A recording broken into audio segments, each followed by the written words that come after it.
Mesdames et messieurs, bonjour. Merci d'être avec nous. Nous allons recevoir Suzanne Dracius, qui est écrivain, professeur, dramaturge, poète, qui a accepté de nous faire, j'ai l'honneur de pouvoir partager ses savoirs avec nous sur un titre qui me parle personnellement et je pense qu'il vous parle également. Les mots qui pensent les mots M-O-T-S qui pensent les mots M-A-U-X. Suzanne, bonjour. Bonjour. Alors, par quoi allons-nous commencer? Eh bien, c'est vous qui allez donner le ballon, c'est vous qui allez mener la danse, parce que, bon, effectivement, s'inscrivant dans la thématique générale de ce salon du livre, il y a l'idée que les mots peuvent penser, les mots que les pensées, P-E-N, peuvent penser, P-A-N, les espèces de blessures que nous avons, et de plus en plus dans ce monde actuel. Or, il se trouve que mon dernier recueil de poèmes, intitulé Déictique, voilà, Déictique, féminitude insulaire, aborde ce thème. Donc, bien sûr, vous avez fort bien dit qu'auparavant, j'avais aussi publié des romans, nouvelles et du théâtre. Plus particulièrement dans ce recueil, j'aborde ces mots qui affligent notre société. Par exemple, l'actualité qui rejoint énormément nos préoccupations, c'est-à-dire ce qui envahit le monde et qui est là à nos portes et qui nous amène à une réflexion avec parfois une grande émotion. Hein, par exemple, ce cas de toutes ces jeunes femmes qui sont enlevées, qui ont été enlevées par Boko Haram, ou enlevées dans une école parce qu'elles allaient à l'école, c'est-à-dire que l'instruction des filles fait peur. Ça, c'est une des plus grandes plaies de notre société. Tout à fait, et c'est vrai, je dois l'avouer, en préparant voilà, cette entrevue avec vous, j'ai été frappée, touchée par le poids de vos mots. Ce que vous devez savoir également, c'est que bon, Suzanne, c'est une femme, ma femme comme on l'entend, c'est la femme qui porte, la femme de poids et qui allie le verbe et les mots M-O-T-S, qui est une femme, je dirais, créole. Je dis créole parce qu'elle utilise le créole, voilà, elle est certes française parce qu'elle est professeure de lettres, de littérature, elle a enseigné à Paris, aux États-Unis, mais moi je suis touchée et j'aurais presque envie de lire, si vous le permettez, et ensuite peut-être détaillerez-vous pour nos spectateurs, auditeurs qui sont présents, et c'est vrai que c'est d'actualité. Vous permettez que je lise? Mais bien sûr, bien volontiers. Au contraire, je suis ravie que votre voix puisse se glisser dans mon message, pour porter mon message. Alors, sentir le vent dans sa chevelure. Elle a le droit d'aller à l'école, de ne pas subir un mariage forcé, de ne pas être excisée, de ne pas être violée, de ne pas être battue, de ne pas être lapidée, de ne pas être sous-payée, de ne pas être prostituée, de ne pas être vendue, ni réduite en esclavage, de ne pas avoir la face voilée, de ne pas être défigurée, de sentir le vent dans sa chevelure, si elle le veut. Elle est une toute petite fille, elle est une femme de demain, sinon le monde sera sans lendemain, qui vaille la peine, l'humanité sera sans humain, qui se respecte. Oui, merci beaucoup. Il y a encore une petite phrase. La terre ne sera pas peuplée d'hommes dignes de ce nom. Justement, comme tout à l'heure vous en parlez, hein, d'actualité, de ces filles qui sont privées de leur liberté, je dirais, de la condition essentielle, c'est-à-dire être libre. Alors bien sûr, donc vous savez tous que le prix Nobel de la paix vient d'être décerné justement à Malala, cette jeune fille qui a été blessée cruellement, uniquement justement parce qu'elle allait à l'école, parce qu'elle voulait aller à l'école. Je crois que c'est très très important, c'est un des reflets essentiels. Bon là, j'ai donné dans ce poème un certain nombre des aspects de cette condition féminine, mais je tiens à ce qu'on essaye d'entrer en phase avec moi dans cette complicité qui consiste à savoir que saper la condition féminine, martyriser la condition féminine, c'est martyriser la condition humaine tout entière. Et que c'est là le danger. Bon, il y a une volonté comme ça d'oppression, mais c'est toujours quelque chose de très suspect. Il y a toujours une tyrannie, une dictature derrière, qu'elle soit religieuse, politique ou les deux à la fois. Et ce n'est pas uniquement un discours féministe que j'ai. Mon discours, il est, si on devait le qualifier, il est néo-humaniste, il est dans cette volonté-là. D'ailleurs, le titre, ce titre qui peut vous paraître un peu mystérieux, je vais vous l'expliquer, parce que déictique, féminitude insulaire. D'ailleurs, je l'explique dès le premier poème du texte, du recueil. Bon, déictique, vous savez, c'est un petit peu comme quand Monsieur Jourdain faisait de la prose sans le savoir, chez Molière. C'est-à-dire que vous n'arrêtez pas d'utiliser des mots déictiques. C'est un terme de linguistique, mais c'est en fait une chose que vous faites tout le temps. Parce que quand vous par exemple, vous dites « tu », mais plein de gens sont « tu », sont « tu », « tu ». Il faut absolument que l'on ait le code, que l'on ait des clés, que l'on ait une connivence pour savoir qui est désigné par ce « tu » ou par ce « vous » ou par ce « nous ». De même que quand vous dites « hier », il faut qu'on sache qu'on est le 19 octobre pour savoir que hier désigne le 18 octobre. Vous voyez? Et donc ça, ce sont tous ces mots-là qui sont des mots déictiques, c'est-à-dire que ça vient du grec déictikos qui veut dire qui désigne, mais ça implique aussi que dans cette désignation, on a une complicité. Donc, la féminitude, c'est au-delà du féminisme, parce qu'il y a les combats, voilà, les combats féministes, mais je considère que la féminitude, ça rime avec plénitude, ça rime avec négritude, la négritude de Césaire, de Senghor, etc., qui permettait de se sentir bien dans sa peau, pas seulement de nègre, mais dans sa peau d'être humain, parce que d'ailleurs Césaire le dit bien, il est aussi l'homme de Calcutta, il est le juif de New York, il dit qu'il n'est pas pour cette seule race.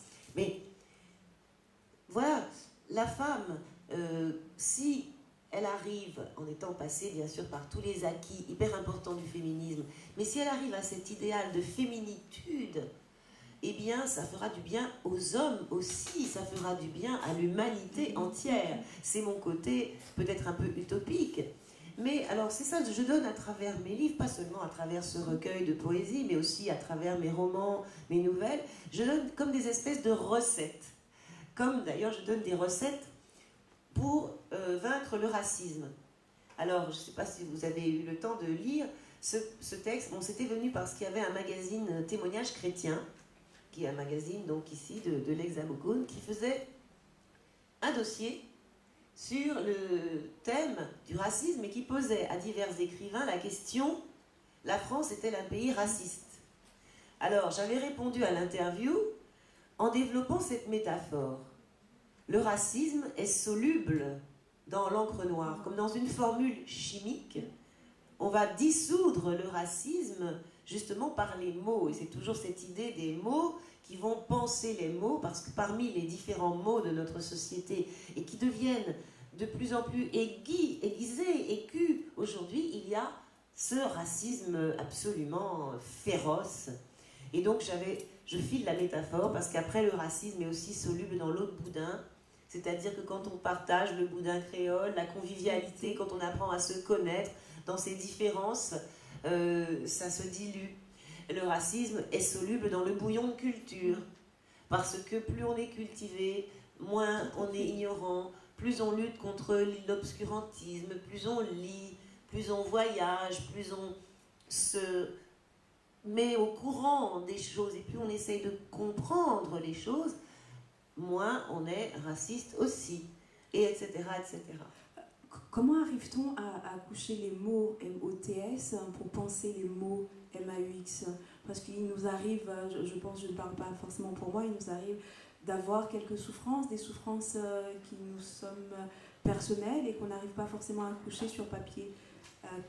Alors, vous savez, j'ai une jolie anecdote, justement à propos de mon premier roman. J'avais fait une interview sur FR3, c'était à Rouen, en Normandie, et je faisais une dédicace dans une librairie de la ville le lendemain. Et je vois arriver à cette dédicace une jeune fille qui me dit, vous savez, peut-être qu'à cause de vous, je vais perdre mon boulot. Oh, et papa, je me suis dit, ça commence bien, c'était mon premier roman et tout, je dis, c'est quoi ça? Elle me dit, mais oui, parce que j'ai vu votre interview, j'ai trouvé vos mots intéressants. Moi, j'avais des souffrances que je croyais absolument insolubles, etc. J'ai vraiment bien aimé ce que vous disiez, c'était à propos de mon roman L'autre qui danse. Elle s'est précipitée pour l'acheter, elle l'a lu toute la nuit, et ce qui fait que le matin, elle n'est pas allée travailler, elle est venue, elle s'est dit, bon, à la place, elle vient à la librairie se faire dédicacer le bouquin.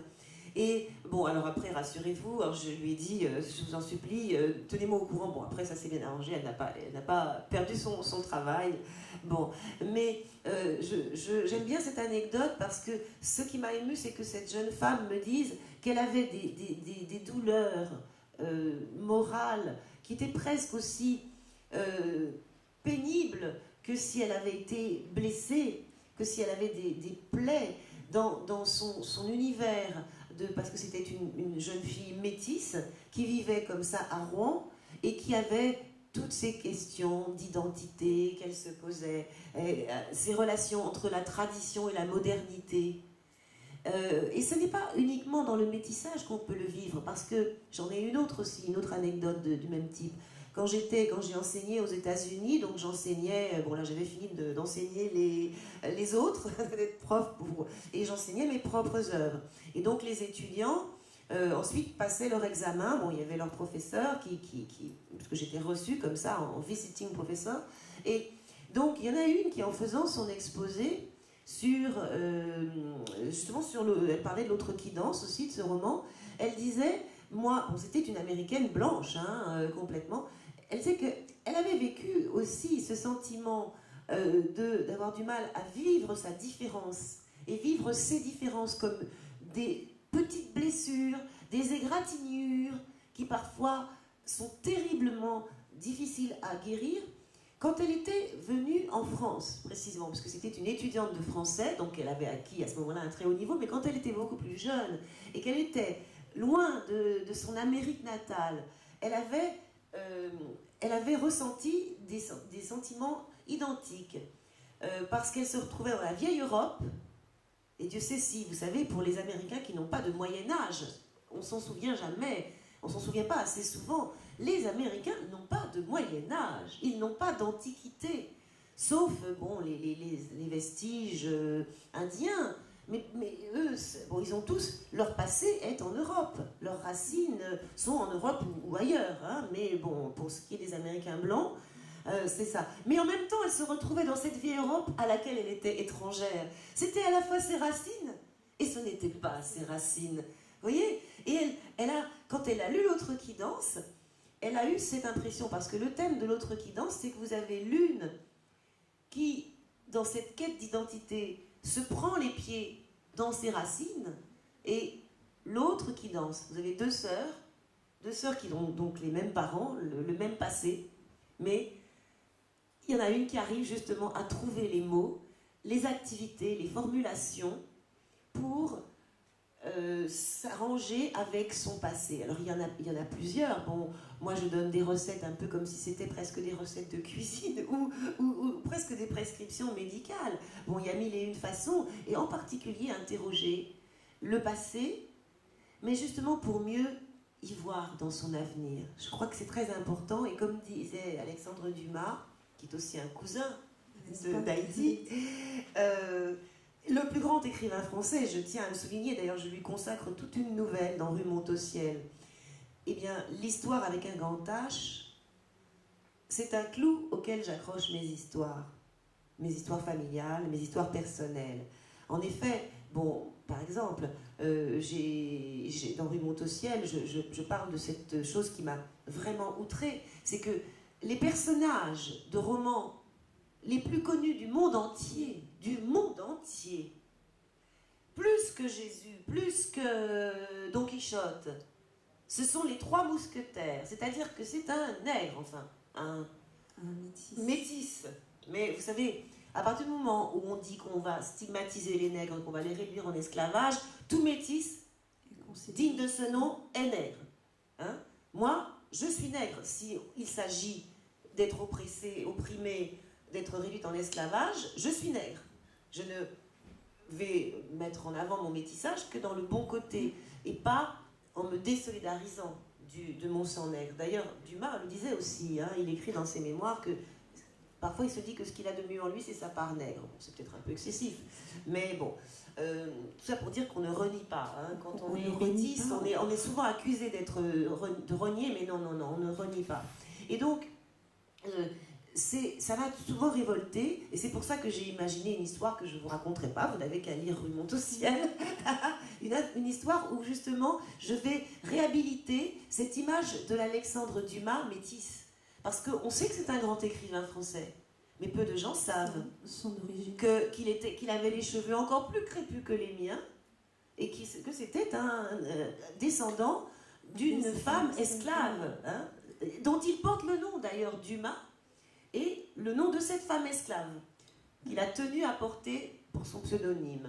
Non, tout à fait. En parlant d'Alexandre Dumas, ça me fait penser également au Chevalier de Saint-Georges. Beaucoup de gens ignorent l'origine du Chevalier de Saint-Georges, qui aurait pu être le grand directeur de l'Opéra de Paris, mais de par son métissage n'a pas pu. Qui a été un peu écrasé. Et on dit que Mozart se sera inspiré pour la petite histoire du Chevalier de Saint-Georges. Quand vous écoutez Mozart et vous écoutez Chevalier de Saint-Georges, vous ne pouvez pas ne pas être frappé par la similitude de son, les rythmes. Or, tout le monde connaît Mozart, rares sont ceux qui connaissent le Chevalier de Saint-Georges, qui est d'origine guadeloupéenne. Tout à fait, et mère avec un papa, dit-on, est né en Guadeloupe. Donc le métissage, vous êtes métissé d'ailleurs. Hein, oui, alors je vais d'ailleurs me permettre de raconter mon métissage, de le résumer, parce que je ne me contente pas d'être issu de noir et de blanc. Bon, c'est bien, c'est très bien, mais moi je suis désolée, c'est encore une sauce, c'est vraiment la sauce très martiniquaise. Alors, d'ailleurs, je suis comme les torchons métis, vous savez, les torchons qui ne sont pas pur coton ou pur ceci, on dit métis. Et bien, une dame, une fois, m'a dit, mais vous savez, les torchons métis, ce sont les meilleurs, parce qu'ils allient la solidité à la finesse, pour bien essuyer délicatement la vaisselle, etc. Et, en effet, j'ai donc, dans mes ascendants, j'ai l'esclave d'origine africaine, donc, j'ai le colon français blanc, donc je suis plus française que bien des gens, les gens de Nice, de Lille, de la Corse, de la Franche-Comté, de la Savoie, et je crois que j'en oublie, puisque moi je suis française par cet aïeul depuis 1635. C'est pas rien. Hein. Bon, alors, et par ailleurs, j'ai aussi les 2 sortes d'Indiens. Les Indiens à plumes et sans plumes, c'est-à-dire les Indiens Caraïbes, enfin les descendants de Caraïbes qui ont fait des enfants avec les esclaves marrons. Les esclaves marrons, c'était les esclaves qui s'échappaient dans le nord de la Martinique. Et j'ai aussi les Indiens sans plumes, les Indiens d'Inde, qui sont venus après l'abolition de l'esclavage et qu'on a surnommé les coulis. Et puis, pour pimenter le tout, j'ai une arrière-grand-mère chinoise de ces petits qui est venue avec ces petits commerçants très pauvres chinois qui sont venus à la fin du 19e siècle en Martinique. Et je suis, comme vous le voyez, descendante de tous les déshérités de la terre. Puisque même le blanc était un déshérité, puisque c'était un cadet de famille et que seul l'aîné héritait dans les familles nobles, et que les cadets, ils n'avaient qu'à se débrouiller. Donc beaucoup partaient aux colonies avec une petite bourse, et puis on leur donnait un petit lopin de terre. Le roi leur donnait un lopin de terre, et d'ailleurs, dans l'onomastique, il y a quelque chose d'intéressant, parce que plus ils étaient près de la mer, les lopins de terre, donc avec possibilité de faire commerce avec les bateaux, etc., plus ils étaient prisés. Et ceux qui arrivaient derrière étaient aux étages. Donc ceux qui ont des étages dans leur nom, c'est ceux qui sont arrivés un petit peu après et à qui on a donné les étages, c'est-à-dire plus haut que le niveau de la mer. Bon, c'est des petites anecdotes, voilà. Et donc, vous voyez, je suis complètement métisse, donc le racisme il ne peut pas passer par moi, puisqu'il ne sait même pas par quel pore de ma peau il va pouvoir passer. Quel pore, de quelle couleur je suis, un petit pois, moi, en fait. Et donc, il y a cette farouche volonté de rappeler aussi que nous sommes tous métis. Hein, Jean Jaurès disait, il n'y a qu'une seule race, l'humanité. Et les humains sont tous métis. Surtout aujourd'hui, au XXIe siècle, ne serait-ce que culturellement, et même sans le savoir, même biologiquement. Parce que, vous savez, la consanguinité, c'est très très très mauvais. Et ben voilà, il y a une élimination qui se fait quand il y a trop de consanguinité. Vous savez que c'est très mauvais. Vous vous rappelez qu'on parlait dans les vallées encaissées où les gens ne faisaient que se marier ensemble, on disait les crétins. Rappelez-vous, les crétins des Alpes. Hein, malheureusement, c'est méchant, mais c'était parce que les personnes qui ne pouvaient pas avoir de moyens de communication se retrouvaient obligées de faire des enfants entre cousins. Cousin germain, c'est presque des frères et sœurs. Et donc ça faisait des ravages, parce que l'humain n'est pas fait pour ça. L'humain n'est pas fait pour ça, il est fait pour justement se mélanger, se découvrir et se vivre. Bon, maintenant, s'il a envie de rester entre soi, c'est pas non plus une obligation de se mélanger avec les autres, mais au moins essayer de les comprendre, c'est-à-dire avoir une attitude intelligente. Parce que, rappelez-vous que intelligent, vous savez ce que ça veut dire, quelqu'un d'intelligent, c'est avant tout quelqu'un qui comprend. Intelligere, ça veut dire comprendre en latin. Hein, et si on n'essaye pas de comprendre les autres, c'est-à-dire de prendre les autres avec ce qu'ils ont de spécial, de différent, qu'on n'a pas forcément capté tout de suite, mais qu'on peut faire un effort pour saisir, eh bien, on est perdu. Et le monde va être perdu s'il se cantonne dans l'incompréhension mutuelle. Parce que bien des éléments de discorde viennent de là. En quoi votre métissage, je présume, je pose la question, mais je connais plus ou moins la réponse, a été aussi une source d'inspiration pour vous, pour écrire, pour coucher, pour comprendre peut-être aussi les mots MAUX dont nous... Oui. En quoi, vous avez raison, parce que je réalisais que je ne suis pas écrivain ou écrivaine tout court, je suis vraiment écrivaine martiniquaise. C'est-à-dire que je pense que si je n'étais pas une martiniquaise et une métisse, c'est-à-dire peut-être si j'étais complètement dans le camp vraiment toute noire comme hier au soir, ou dans le camp béquet, complètement avec l'éducation qui aurait été donnée comme ça, avec la vision du monde comme ça, peut-être que j'aurais eu moins d'ouverture d'esprit et moins d'envie de cette communication. Peut-être qu'aussi, si je n'avais pas, parce que c'est important également, étant née à Fort-de-France, si je n'avais pas eu cette occasion de venir en Île-de-France, puisque je suis venue à Sceaux, je ne suis pas loin du berceau d'une partie de mon enfance, j'ai fait mes études au lycée Marie Curie de Sceaux. Si je n'avais pas fait ce voyage et cette plongée, cette immersion, je crois que je n'aurais pas écrit. De même, je crois que ce qui est important aussi, c'est si je n'avais pas eu accès à la vision du monde créole, appris à lire le monde, là-bas en Martinique, je n'aurais pas cette écriture-là, c'est sûr. Je crois que, bien sûr, on est un écrivain, on est international, mais chaque écrivain est modelé par le lieu où il est. Et il invite, en fait, c'est une invitation au voyage. L'écriture t'invite, toi, t'invite à venir dans mon petit monde, qui comporte une partie réelle, la Martinique, et puis l'imaginaire de l'auteur, qui va ajouter, broder, romancer, poétiser, et toute bagaille. Voilà. Ça, c'est du créole. Et apporter un petit peu de créole. Vous voyez, et donner une voix au créole qu'on considère, qu'on a tendance à ne pas considérer comme étant une langue. Alors voilà, je peux vous dire, pour se décomplexer, hein, eh bien, je suis professeur de latin. Et puis bon, estampillé, Sorbonne, concours national, etc. Donc, je peux dire que le français, que j'adore, hein, mais c'est un créole de latin. C'est une langue latine parlée par des gosiers gaulois avec le langage de la soldatesque, même pas le langage des lettrés, pas le langage de Cicéron. Hein. Je vous le dis exprès avec l'accent créole, vous avez remarqué? Parce que je joue de ça, parce que j'ai parlé pendant 4 ans avec l'accent créole avant de venir ici, et puis après il s'est dissous justement sur les bancs du lycée Marie Curie et de la Sorbonne. Mais le créole, c'est né comme ça. Alors bien sûr, tout est politique, c'est parce que le roi François Ier a décidé que le français serait dans les textes officiels qu'on a arrêté d'écrire les textes officiels en latin. Mais s'il n'avait pas pris cette décision, ben vous auriez encore tous les textes officiels en latin, personne n'y comprendrait rien, hein, parce que les gens, ils aiment bien garder leur pouvoir. Vous savez, c'est une manière de garder le pouvoir quand les gens ne comprennent pas. C'est toujours la même chose. Hein. Dès que on veut bloquer les gens, on fait cela. On leur barre la route, on ne leur donne pas la clé des mots. Hein, MOTS.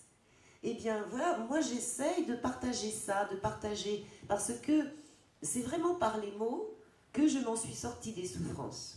Et aussi du contact. J'avais vécu, et le racisme, je l'ai vécu très tôt. J'aurais tendance à vous poser la question de savoir qu'entendez-vous par souffrance. Alors les souffrances, voilà, je les ai faites miennes. Alors vous allez vous dire, bon, ben, qu'est-ce qu'elle se pose comme problème? Ah oui, mais ça, je ne peux pas m'en empêcher, c'est comme ça. C'est-à-dire que moi, je suis honnête. Je n'ai jamais été traitée de négresse à plateau.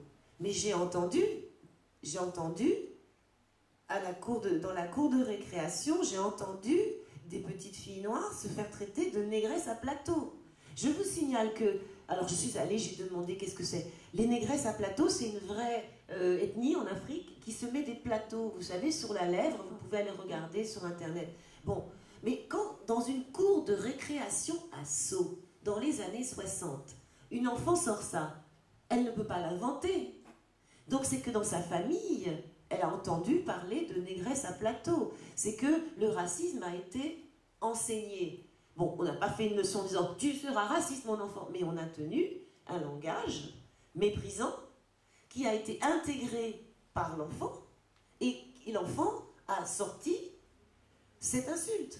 Il en est de même pour toutes ces formes de discrimination, donc parce qu'on parle du racisme, mais il y a aussi l'homophobie. Je vivais une scène atroce il y a quelques jours. Des enfants, mais pas plus haut que ça, hein, des petits garçons qui se traitaient de pédés.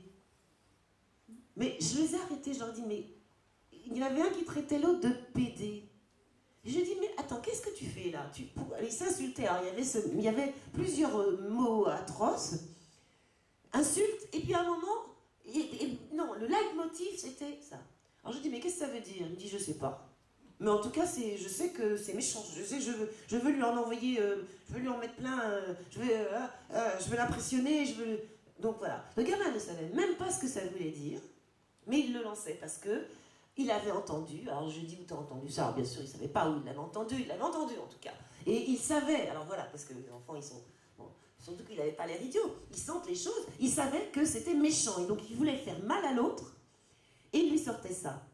Et donc je l'ai interrogé parce que je lui ai demandé si il avait des raisons particulières de le lui dire à lui plutôt qu'à un autre. Parce qu'il y a aussi des... Bon, non, c'était même pas ça. Bon, ils étaient trop jeunes pour avoir même l'idée que... Bon, non. Autre chose aussi, le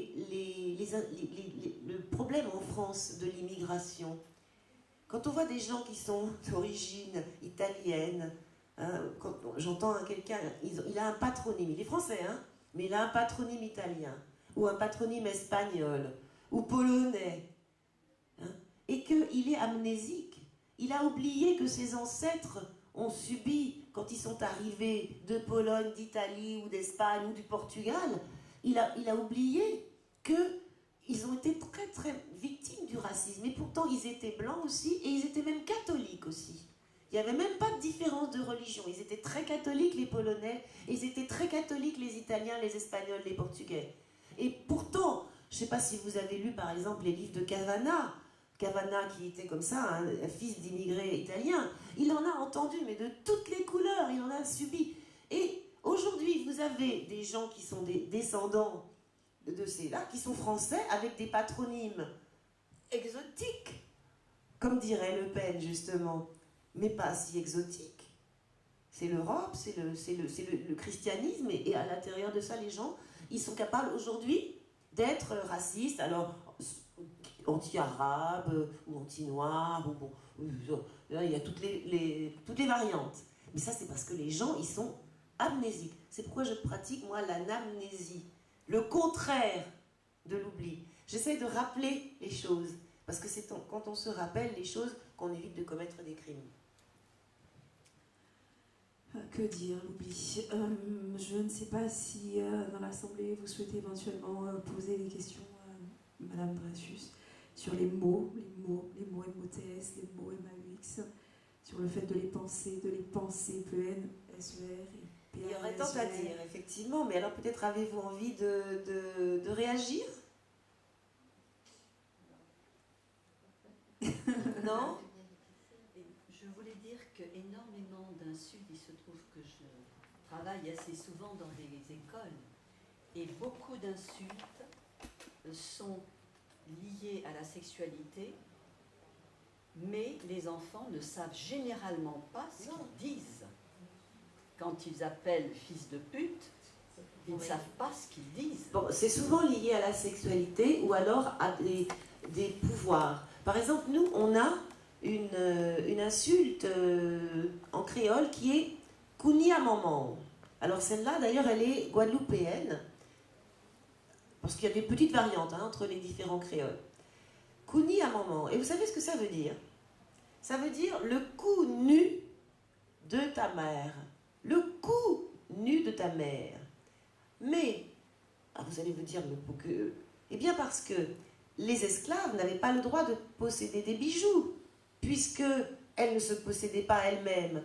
Être capable de porter des bijoux, ça veut dire être libre.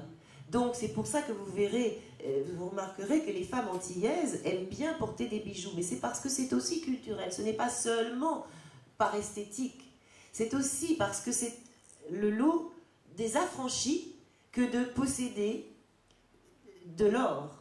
Donc on aime particulièrement l'or, plus que les bijoux fantaisie. Donc ça prouve que, vous voyez, ce n'est pas... Eh bien oui, mais moi je travaille énormément sur tout cela, parce que j'essaye de faire comprendre, voilà, les choses et de les partager. Et alors donc c'est de l'insulte, ça veut dire que si ta mère a le cou nu, c'est que c'est une pauvre esclave, méprisée, méprisable. Et oui, puisqu'on a bien sûr enseigné que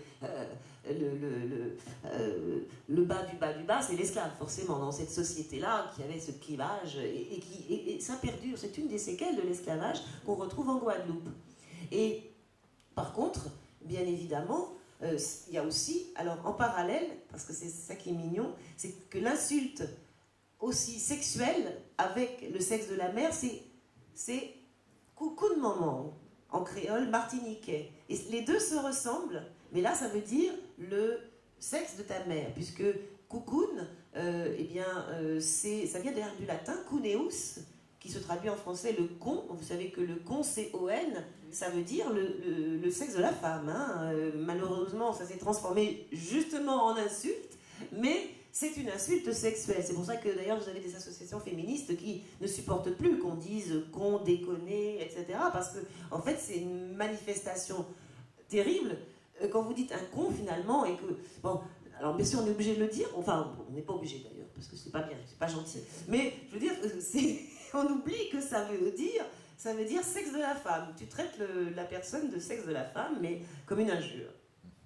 Une chose est sûre, c'est qu'on a envie d'apprendre avec vous, et voilà, en tout cas moi en ce qui me concerne, voilà, j'ai envie de découvrir des choses, et en parcourant un petit peu, quand Anne Dervé m'a fait la proposition, j'ai googlé comme tout le monde le fait maintenant, et je suis tombée sur Lumina que j'ignorais, et donc personnellement je vais m'empresser de lire, donc je ne serai pas dans la capacité d'en parler aujourd'hui, mais je pense que...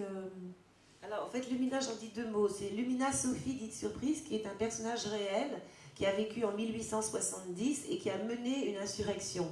Alors l'anecdote, pourquoi est-ce que j'ai écrit sur elle? C'est donc quand j'enseignais l'histoire du mot héros, en faisant mes cours de civilisation gréco-latine, de mythologie, j'expliquais, bon, vous savez quelle est l'étymologie du mot héros? Non? Qu'est-ce que ça veut dire un héros? Héros en grec? Le demi-dieu. Demi-dieu, voilà, très bien. Vous en savez des choses, vous êtes très savante. Alors, demi-dieu, d'ailleurs là, il n'y a pas de sexisme, que la maman ou le papa soit dieu ou déesse, on est demi-dieu. Ah, c'est intéressant d'ailleurs. Et alors, donc vous avez Hercule, Achille, etc. Et alors, dans la tragédie grecque, au départ, il y avait toujours des héros, des demi-dieux, ou des princes ou des princesses à la rigueur. Et puis, plus on avance dans le temps, dans la littérature, plus on voit que l'on a des personnages du peuple. Et donc je leur demande, citez-moi le cas d'une héroïne qui a vraiment vécu, qui était historique, et puis qui a ensuite, qui est entrée en littérature parce qu'elle a sacrifié sa jeune vie à sa cause. Et je suis à l'université Antilles-Guyane, et j'entends, alors, Jeanne d'Arc, voilà. Alors j'ai demandé pourquoi aller chercher si loin dans l'espace, jusque de l'autre côté, sur l'autre bord, en France, hexagonale. Pourquoi aller chercher si loin dans le temps, au fin fond du Moyen-Âge, alors qu'on en a une, tout près, on a Lumina Sophie dit Surprise, 1870, et en Martinique, à Rivière-Pilote. Et alors ça c'était dans les années 90, 1900, hein, 90, j'ai un grand âge, mais je ne suis pas quand même si âgée que ça. Donc j'ai écrit la pièce. Alors pourquoi théâtre? Parce que justement sa voix a été oubliée. Donc j'ai voulu le spectacle vivant. Et la pièce a été jouée d'ailleurs longtemps avant d'être publiée, d'être éditée. Et voilà, donc Lumina, c'est aussi la féminitude. C'est aussi mon message de féminitude. C'est-à-dire que c'est une femme qui se bat et une femme qui n'était pas obligée de se battre, parce qu'elle aurait pu rester, de la même façon que Jeanne d'Arc pouvait rester garder ses moutons, hein, elle n'était pas obligée d'aller se embarquer dans tout ça. Et bien elle était couturière, elle ne travaillait pas dans la canne. Et elle avait appris à lire, mais elle est allée se battre aux côtés des travailleurs de la canne, parce qu'elle avait été absolument ulcérée, et elle lisait les journaux, elle avait connu l'histoire de cet incident raciste qui a mis le feu au champ de canne. Et elle a sacrifié sa vie à ça, puisqu'elle est partie au bagne. Moi, je ne vais pas tout vous raconter, puisque si vous avez envie, vous lisez Lumina Sophie dite Surprise, qui est un personnage très émouvant.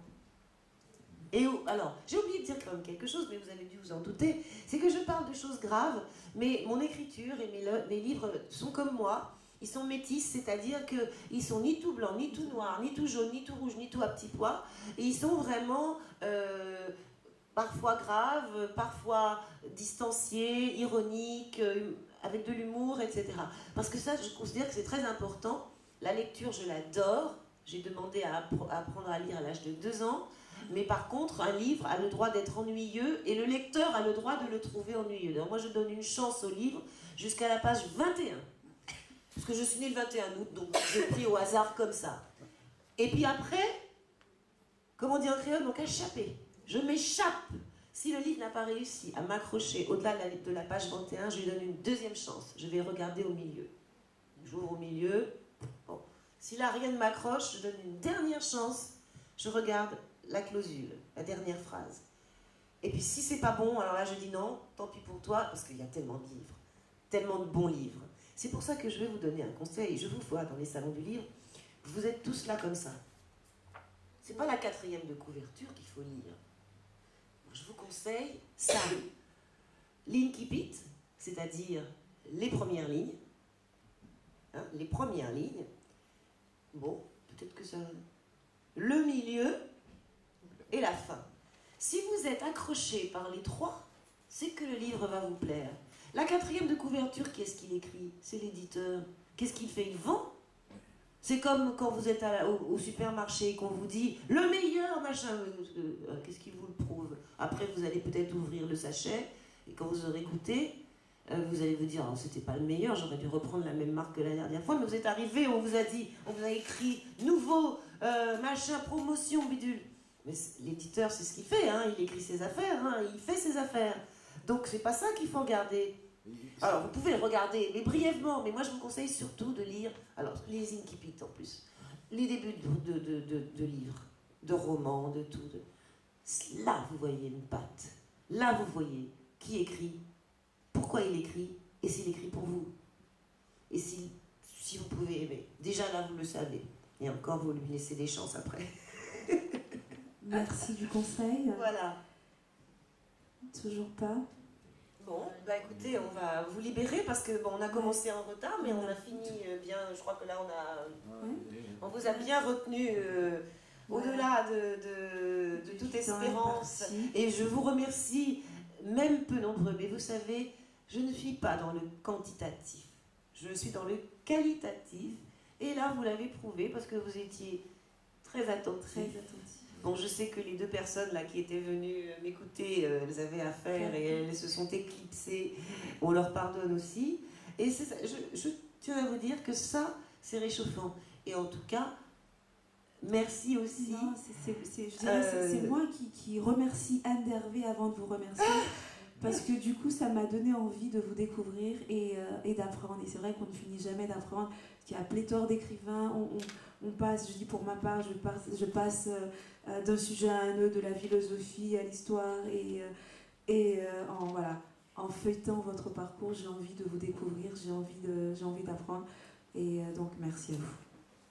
C'est moi qui vous remercie. Et puis, donc, je vous rejoins, ou vous pouvez me rejoindre, bien sûr, à la table là-bas, où je me ferai un plaisir de vous dédicacer mes ouvrages, que je ne pourrai pas vous donner parce qu'ils ne m'appartiennent pas, ils sont au libraire, mais ça sera un plaisir de continuer l'échange avec vous.